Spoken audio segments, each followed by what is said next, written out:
Welcome to the Be a Smart Woman podcast. Everyone has their own story to tell, and you never know what impact your story might have on someone else's life. This is the foundation of the Be a Smart Woman movement. Our movement seeks to empower women through the sharing of their journeys with other women. Sometimes we don't even realize the lessons that our stories hold until we share them with others. I am Claire Faithfull, founder of Be a Smart Woman.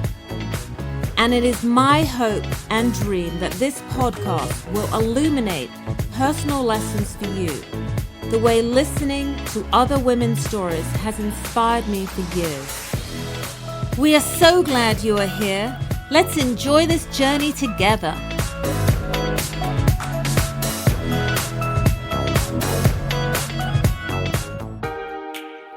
We welcome the lovely Dr. Peggy Farmer of Self Mastery International. Peggy is a professional speaker, wellness consultant, therapist, and executive coach. Today, we will be talking about the power of self-love.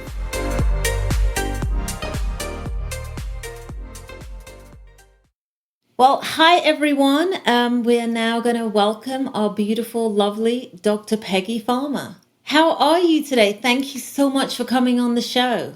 I am delighted to be here, Claire. This is going to be wonderful. And I'm really excited that we're going to be talking about the power of self-love because I think that's such an important topic to talk about, in the sense that I don't know about you and how you found out about self-love, but for me, I was told many, many years ago, somebody came up to me when I was living in New York and they said, you know what, Claire, you just need to love yourself and your life will be happy. And I was like, well, what?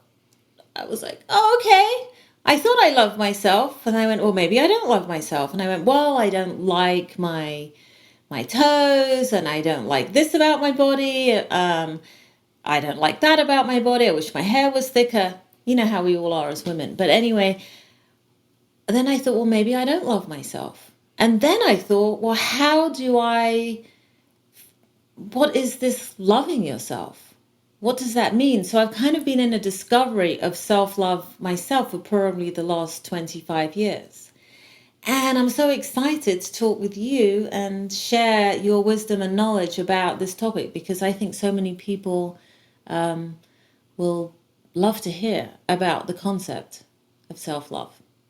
Well, the reason why I have such a strong passion for self-love is that I've been a therapist now for probably almost 30 years, and it's been such a recurrent theme in so many people's lives, especially these lovely women that I've worked with over the years. And in my own life as well, I had my own issues with self-love, and I worked really hard I went off to India, I went to different places to really try to find myself. And it's really lovely you just told that story about 25 years ago in New York, because a lot of times when I tell people about they need to work on self-love, they give me this befuddled look like, well, how do I do that?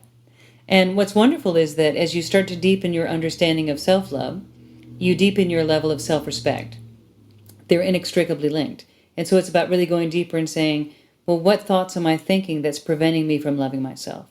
And so all of us throughout the course of our lives have been inundated with mixed messages. Much of the childhood experiences for most of us have had a lot of mixed messages, especially as women. You're too big, you're too small, you're too this, you're too short, you're too fat, you're too thin, you're too this or that. There was always this over-identification with how we looked versus who we were. Right. So that was number one. And number two was that we'd often get mixed messages about you can do anything you put your mind to, comma, you stupid idiot, who do you think you are? So there's that mixed message of, oh, I'm all that. I'm a badass, so to speak. And then there's the other part of you that's like risk averse to be able to be proactive and do things because you feel you can't be egotistical. You can't be perceived as having too much hubris or pride. And so I think a lot of women, unfortunately, develop this construct that they can't be overly effusive or confident or empowered because they would be perceived as being arrogant. Whereas self-love and self-respect is very different than arrogance and being egotistical. Being egotistical is really a function of insecurity, not security. Right. I mean, I just find that so fascinating, because I think for me, I think about loving myself is about being kind to myself and thinking about what it is I can give myself to nurture my inner body. I was today in a workshop with some lovely ladies, and one of the ladies said that, we're always thinking about the outside of our being. But when we don't pay enough attention to the inside, like how are our organs feeling in our body, and how does our heart feel? Do we feel it's expanded? Do we feel open, or do we feel a little protected? Are our shoulders a little rounded? Are we kind of hunched over? Or are we standing straight or sitting tall? And I think there's so much to learn in this topic of self-love. But from my experience, I think it's just being kind. Yeah. I mean, would you say it's about being kind to your own body or listening to your inner guidance in some way? I would say it's about being kind to your body for sure and listening to that, but it's also about being kind to your mind. Because most of us, the problem is the derivative of even how we feel about our bodies starts kind of with thoughts in our minds. It all starts with a thought. Okay. Ground zero is the thought. So if I wake up feeling insecure, it's usually because it's some thought I'm thinking that I should feel or be or do something differently. So deep down, it's really about being able to get to the place where I can say, I am enough. I love myself unconditionally. I allow myself to be who I am, where I am, what I am, without trying to make myself be something other than what I am. Right. And also, a big part of this is silencing that inner critic or redirecting the thoughts. We talk a lot about in positive psychology and in retraining the brain about the importance of getting a handle on those subtle subconscious thoughts that arise. And so you can kind of use your emotional guidance system as the vehicle through which you can achieve a heightened state of self-awareness by saying, oh, why do I feel the way that I feel? Oh, I notice I'm upset about something. Well, what thought am I thinking that's causing me to feel this way? And then you can retrain the brain to focus more on what you do want rather than what you don't want. Okay. So it's a deeper level of self-love by saying, well, wait a minute, I am enough. And whatever false premise that I'm running, whatever false assumptions that I have about myself, that's all they are. It's just false premises. They're not real. I'm love. I am love incarnate. My true nature is unconditional love. So are you saying that we doubt ourselves in our mind? Like, Absolutely. or we've, like, say when we were growing up, we were told that, oh, you're too fat, or oh, you're not smart. Why are you not getting A grades? Or we compare ourselves to somebody that maybe is really good at running and we're not. Exactly. And then somebody says, oh, you're not a very good runner. So then we focus on the things we're not good at versus the things that are our strengths and what we are good at. Is that? Absolutely. And our culture is geared towards finding what we're not good at versus what we are good at. And so we oftentimes growing up, our whole sense of self was defined by external markers of success like grades, athleticism, those kinds of things. But we weren't necessarily graded on how compassionate or kind or loving we were. Those we weren't given Right. markers for. And so we as a culture have to become better about acknowledging and identifying and valuing those things that are more intrinsic versus extrinsic. Wow. That sounds so cool. I realized I thought that I had self-love. And I feel like I do have a level of self-love towards myself than I obviously did when I was 25. But I still realize it's actually like a work in progress. It is. Where you have to keep, what's the word, tweaking yourself in that Absolutely. awareness that, is this a loving act for myself? Is that kind of... Absolutely. In fact, I would say that it's a job we will never be done with. We never outgrow growth.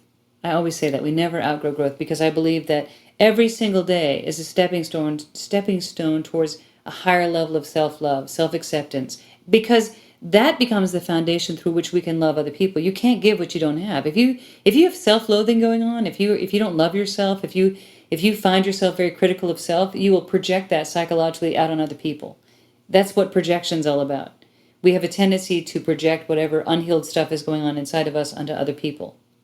Okay, so in other words, if I don't, like if I want to see if I can understand this, and also Yes. for our audience, Yes. that they can understand that is, so say for instance, I don't like my hair. Does that mean that then I go out and I'm comparing other women's hair? Like to say, oh, I wish I had hair like hers, or is that type of, I mean, I'm just trying to understand. Yeah, that's part of it, but it's usually even more implicit. It's even more, and unfortunately, it's even more insidious than that. Because it's the moment of you thinking my hair isn't thick enough or this is going on. It becomes this whole deeper thing of self-recrimination or self-doubt, and you're kind of not feeling as 100% about yourself. You will not only see that in other women around hair, but you'll look at other characteristics of them that you don't like, that then it becomes this underlying story. It's very subconscious. Is that where we start judging? Yes. And then we Yes. start So in other words, instead of saying, "Oh, I wish I'm using Yes. hair as an example Yeah, because I right. always think my hair's too thin. So yeah, I have actually done this where I look at other women and I'll go, "Oh my God, she has the most beautiful hair," and then I go and I touch my hair and go, "Oh, I so don't have that hair." Right. But in a way, I can see that that also can become judgment, because Absolutely. then I could start criticizing other women. Or even, I always thought that if I was comparing myself to another person, that it's a form of judgment when we start comparing ourselves. But it is a form of judgment. So let's take it even deeper. There is a virus in our consciousness. It's a viral construct in our brain that most of us grew up with, that it's never good enough. I'm never good enough. It's never good enough. And so if you think about it, what is the end game to that? What is the end game to it's never good enough? making people wrong. Well, that's the outpicturing of that. But Right, but there is no end game, because at what point, even if you had all the money and if you're the most beautiful woman in the world, if you had the most, exquisite life, if that underlying construct is never good enough is running, then there'll always be this underlying feeling of unfulfillment, of not ever arriving at this. That to me, that's just what you said there about if somebody has so much abundance. And they're beautiful and they have all the money in the world and they have everything. I actually have met women that have immense abundance and they are gorgeous and beautiful and perfect. And then when I start to talk with them, I would expect them to be all happy and joyful about their lives, and they're not. And Absolutely. I go, oh my God, they're the same as all the people that I meet that have nothing. Sometimes they're actually more miserable than the people that have very little. And that's always struck me. So I guess that then takes you to things that you acquire in life. Objects cannot bring you that sense of joy and peace in your heart. You know this very well because you embody this as well, Claire. But the deepest joyful peace that we can get is not outside of us. It's inside of us. It's from the heart. I know. It's love is all there is. So the greatest wealth we can ever possess is a deep level of self-love, which then becomes the catalyst for us to be able to love all beings everywhere. When we love ourselves, it gives us the ability to have more compassion and love and kindness for all beings, not just humans. That translates also to animals, to the ecosystem, to Mother Earth. And as we become more and more conscious, that's where we want to move towards, is helping each of us to heal our wounds. Right. That's what we want to do, is to help every woman feel loved and valued and seen and heard, and help them forgive whatever wounds they have, whoever's trespassed against them, so to speak, and really get to a place where, as we heal our wounds, our capacity to love self and others will be exponentially expanded. And it's about forgiveness, I believe. It's totally about forgiveness. To self and others. Because most of us, without consciously knowing it, have a lot of self-recrimination going on. Well, that's another what's the word, thing that I found quite profound, because people say, oh, you just have to forgive. I'm like, well, you can be really mad or really wounded or really hurt by another person's actions, or maybe even a mistake we've made ourselves. So how do we forgive? It's sort of like, how do we self-love? How do we forgive another? It's like that. I find that fascinating. I mean, I do forgive people. In my own life, I know I've forgiven people, but then sometimes I go, did I really forgive them, or am I fake forgiving? Like, am I still going to feel that? How do you know when you've really forgiven, Peggy? I think that's what I'm asking you, is how do you know that? That's a fabulous question. Well, let's break that down to two parts. Yeah. The first part about forgiveness, that's really important, and every soul needs to do it, is to recognize that forgiveness is not condoning the person who did something to you's behaviors. It's the ability to look at the situation and forgive them for whatever they did to you, so that you yourself feel this freedom from that anger and resentment and sorrow and sadness and shame.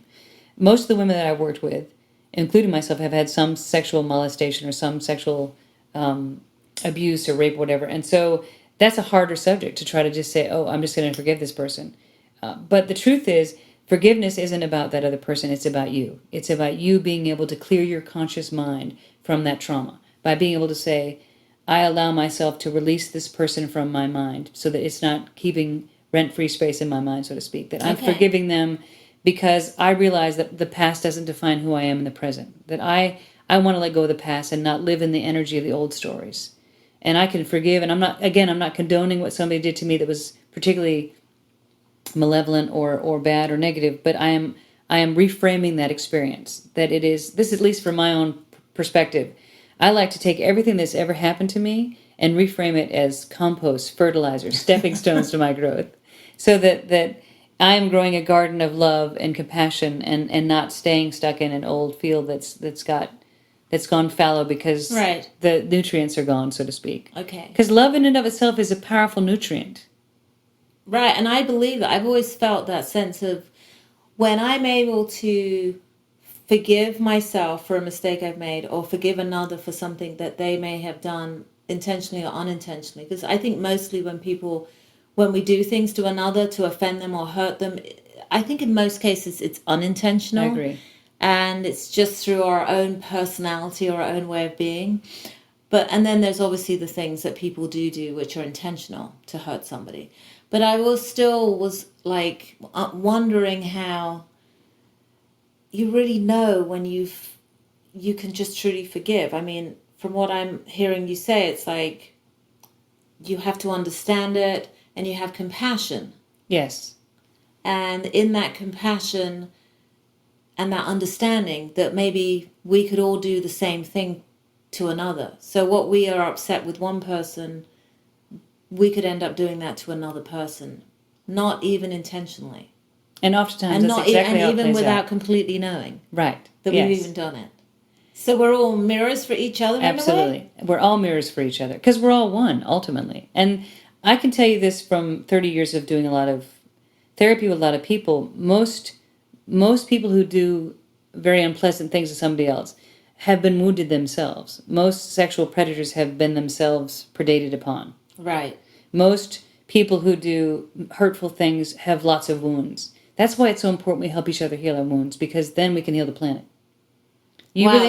So in actual fact, this movement that's happening right now, the Me2 movement, with all these women coming to the forefront and these very brave, inspiring women standing for truth, that this is all about, really, this all has to come out in order to help heal the planet and to heal our hearts as women. Yes. Because I've always felt that we're meant to come together and really support each other. And I've always felt that all the time we are, judging each other or feeling insecure with each other or not maybe accepting that we're all different and we all have different beliefs or things that are important to us, because for each one of us we're completely unique, that it's about accepting our differences. But I really feel that when women come together, I feel so passionate about this, that we really could heal the world. I think we're that powerful as women. I think we have this immense spark of light and love in us that is so encompassing, because we can give birth to children, we can nurture, we can hold, we have that capacity to love deeply. But yet I think a lot of us are kind of wounded, and we don't know how to find that place of what we've just talked about, which is forgiveness and self-love and loving another. So I think this is such a wonderful conversation we're having. It is. Yeah. Well, and here's the other wonderful thing that's happening worldwide.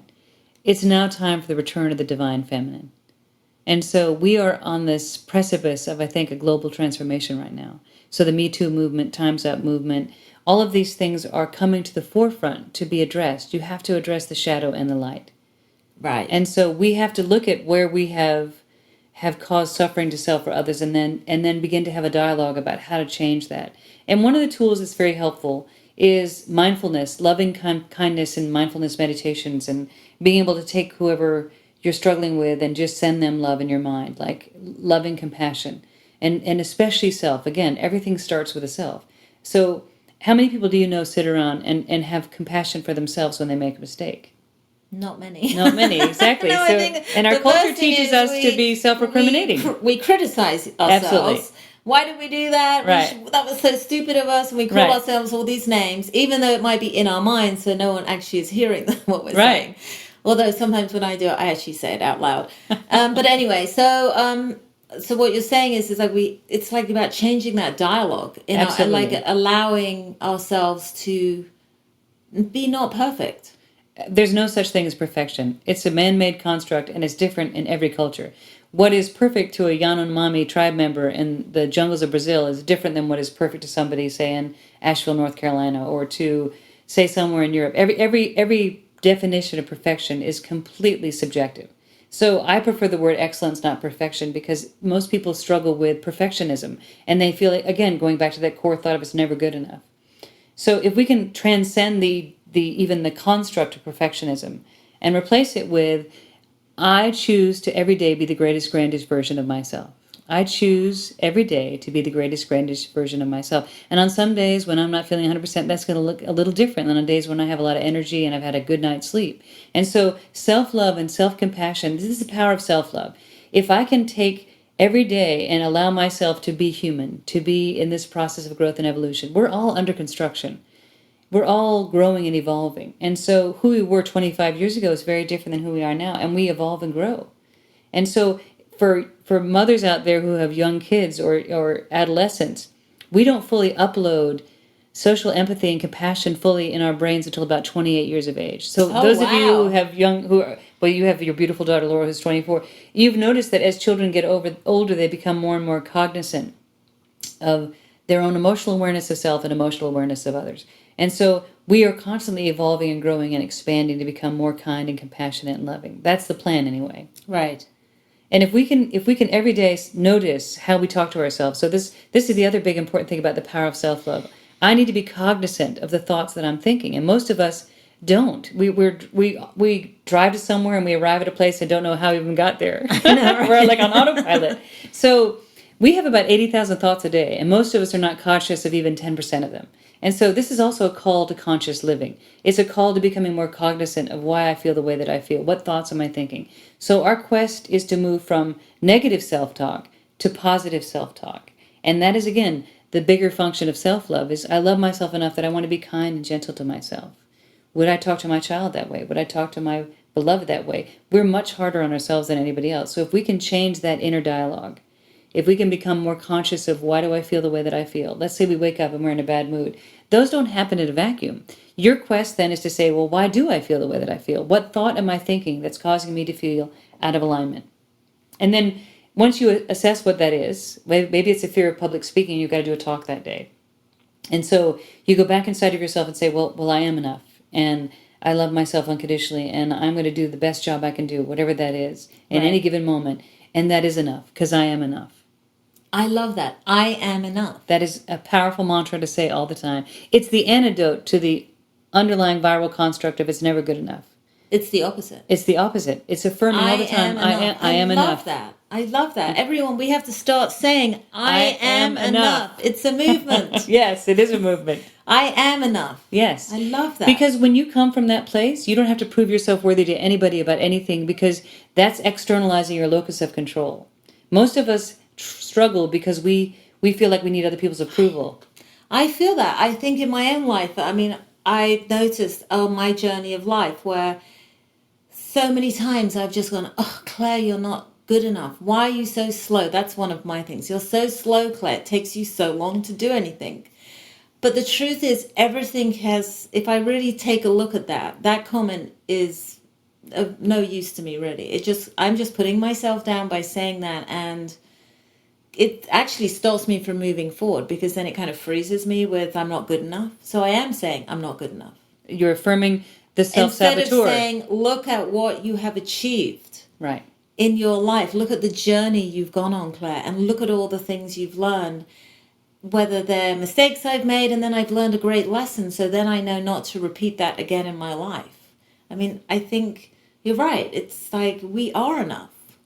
I am enough. Absolutely. And that's a powerful reframing sentence, because Like, for example, in cognitive behavioral therapy, we work with people around changing the inner dialogue, just like we're talking about. So let's say the sentence you just said so wisely about one of your thoughts is, I'm too slow.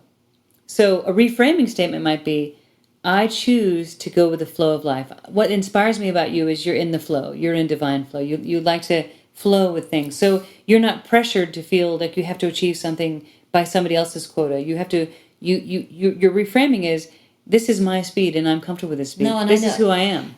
And the thing that's funny about that, Peggy, is that when I compare myself to somebody else, because everyone has different ways, and I know lots of people out there that know me, and they're like super fast, and they get so much done, and they're like off here and flying around the world, and I always look at them and think, oh my God, I wish I could be like that. And then I go, I can't do that, because for me, something about my internal clock is a little slower and calmer or more methodical. I don't know there's not really, maybe it's not about comparing myself, but it's just different. And I've had to learn to accept that, because whenever I try to rush and go in that fast pace, it never works for me. I fall down, I have a car accident, something bad will happen to slow me down again. So I've learned that if I stay in this nice ebb and flow of my own inner timing, everything seems to be magic. So this is another wise point of self-love that you just said is self-acceptance. They're inextricably linked.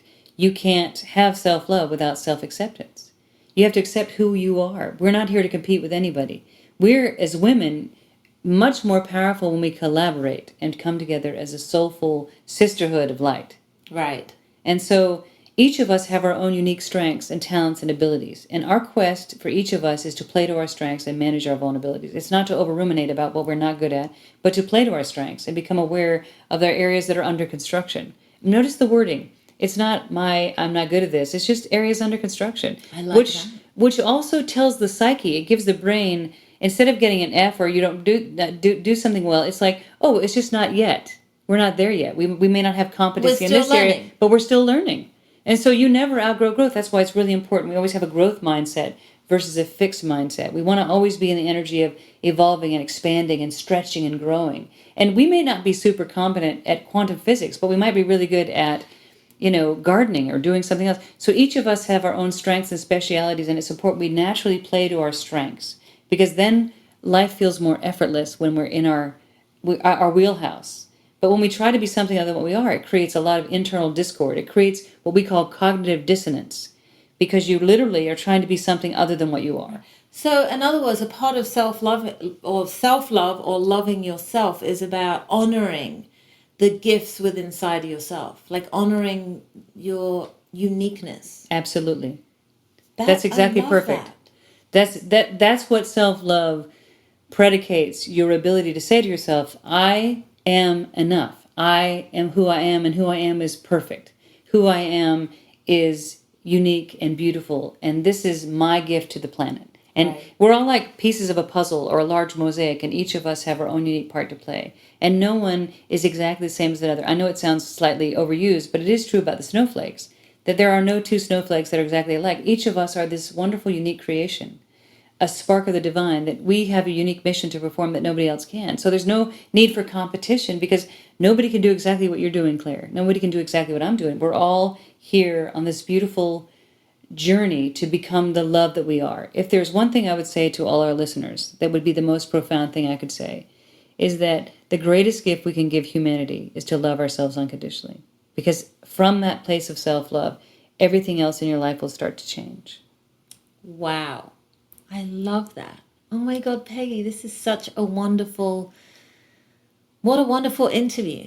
Oh, thank you. Yeah, like this is my second interview and you're doing the awesome. Be a Smart Woman podcast, and I am just so grateful to Dr. Peggy Farmer for coming on the show today. I mean, this is just just to talk about self-love. We could carry on talking about this. It feels like it could go on and on. It is my divine pleasure. Oh, thank you.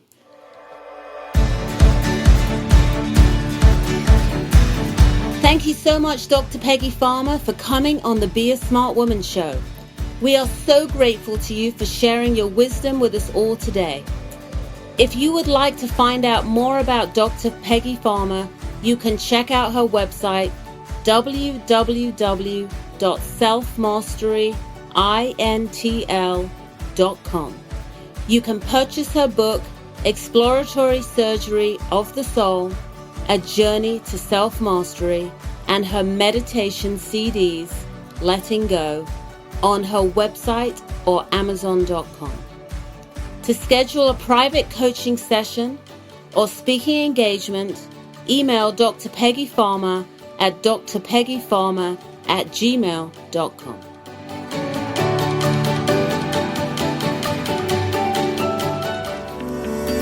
That wraps up our Be a Smart Woman podcast for today. I hope that you discovered something about yourself during today's podcast, as I truly believe we can learn something from everyone we meet. If you like what you heard today, I invite you to subscribe and leave a review. We'd love to have you in our Be a Smart Woman family. You can also follow and like us on Facebook, Instagram, and Twitter. If you've got questions or think you have a story to share, you can find our contact information at beasmartwoman.com. Thank you for listening, and see you next time.